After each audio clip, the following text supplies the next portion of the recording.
লোপাট স্বৈরাচার আওয়ামী লীগ নেতাদের প্রিজন ভ্যানে আর চারপাশে হাসি তামাশা। একসময়ের ক্ষমতাধর মন্ত্রী এমপিরা আজ হাতকড়া পরে প্রিজন ভ্যানে উঠছেন। কখনো যাদের সামনে কাঁপত গোটা প্রশাসন, আজ তারা তাকিয়ে আছেন ফ্যালফ্যাল করে। কিন্তু আশ্চর্য, চারপাশে দাঁড়িয়ে থাকা জুলাই আন্দোলনের তরুণ যোদ্ধারা হাসছেন, তামাশা করছেন। কেউ কেউ বলছেন আজ ইতিহাস বদলাচ্ছে, ক্যামেরার ফ্ল্যাশে ধরা পড়ছে ইতিহাসের উল্টে যাওয়া মুহূর্ত। কেউ বলছে এটাই বিচার, কেউ বলছে এটা কেবল শুরু। আর হাজারো জনতার ভিড়ে শোনা যাচ্ছে একটাই আওয়াজ, জনগণের রায়, কেউ পার পাবে না। আজ আর আদালত নয়, রায় দিচ্ছে জনগণ। জনগণের রায়, কেউ রেহাই পাবে না।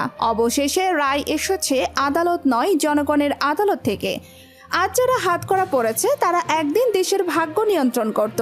বদলে যাচ্ছে ইতিহাস, এবার রায় দিচ্ছে জনতা।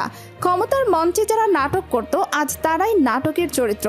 তাহলে আওয়ামী লীগ কি আবার পরাশ্রয়ী দলে পরিণত হবে?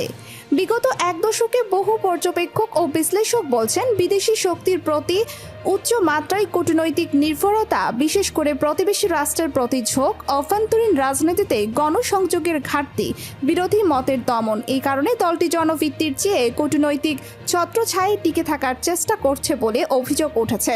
যেমন, আর সাঁতার না জানা কেউ হঠাৎ পানিতে পড়ে গেলে খড়কুটো ধরেই বাঁচার চেষ্টা করেন। এবার শেখ হাসিনার বেলায়ও কি তাই হয়েছে? এতদিন ভারতের মাধ্যমে যুক্তরাষ্ট্র, ইউরোপ সহ অন্যান্য দেশকে ম্যানেজ করে নিজের ক্ষমতা টিকিয়ে রেখেছিলেন। গত 3টি নির্বাচনে প্রমাণ হয়েছে জনগণের ম্যান্ডেট নিয়ে সরকার গঠন করার মতো যোগ্যতা আওয়ামী লীগের ছিল না। শেখ হাসিনা দেশ ত্যাগের পর আওয়ামী লীগের শীর্ষ নেতারাও দেশ ছেড়ে পালিয়েছেন। আর যারা পালাতে পারেনি তাদের জনা কয়েক আইন শৃঙ্খলা রক্ষাকারী বাহিনীর হাতে আটক হয়েছেন।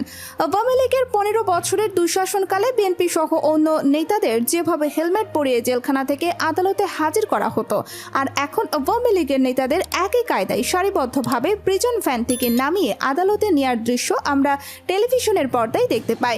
শত শত মামলা দিয়ে বিএনপির শীর্ষ নেতাদের এক আদালত থেকে আরেক আদালতে দৌড়ানোর দৃশ্য দেখে আওয়ামী লীগ নেতারা যেমন হাসি তামাশা করতেন, যা এখন হেলমেট পরা আওয়ামী লীগ নেতাদের আদালত পাড়ায় দেখে বিএনপির নেতারা নিশ্চয়ই উপভোগ করছেন। 5ই আগস্ট বিক্ষুব্ধ ছাত্র জনতা সম্মিলিতভাবে শেখ হাসিনাকে দেশ ছাড়া করেছে। যাদের উপর ভরসা করে তিনি এতদিন ক্ষমতায় টিকেছিলেন, তারা যখন আর কোনো ভরসা দিতে পারলেন না, তখন তিনি দেশ ত্যাগ করে নিজের জীবন বাঁচালেন। পেছনে পড়ে রইলেন তার এতদিনের রাজনৈতিক নেতাকর্মীরা। দেশ ত্যাগের আগে তিনি দলীয় নেতাকর্মীদের কোনো নির্দেশনাও দিয়ে যাননি। ফলে আওয়ামী লীগের নেতাকর্মীরা দিশেহারা হয়ে পড়েছেন। 1.5 দশকেরও বেশি সময় ক্ষমতায় থাকা আওয়ামী লীগে এখন চরম নেতৃত্ব শূন্যতা দেখা দিয়েছে। ফলে সাংগঠনিকভাবে দলীয় রীতিমতো বিপর্যস্ত হয়ে পড়েছে। অনেকেই এখনও উদ্বেগ ও আতঙ্কে দিন কাটাচ্ছেন।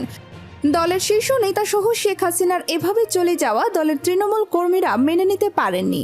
আপনি কি মনে করেন সত্যিকার জনগণের রায় এটা, নাকি এটা শুধু শুরু? কমেন্টে জানান। জনগণের রায়, কেউ পার পাবে না।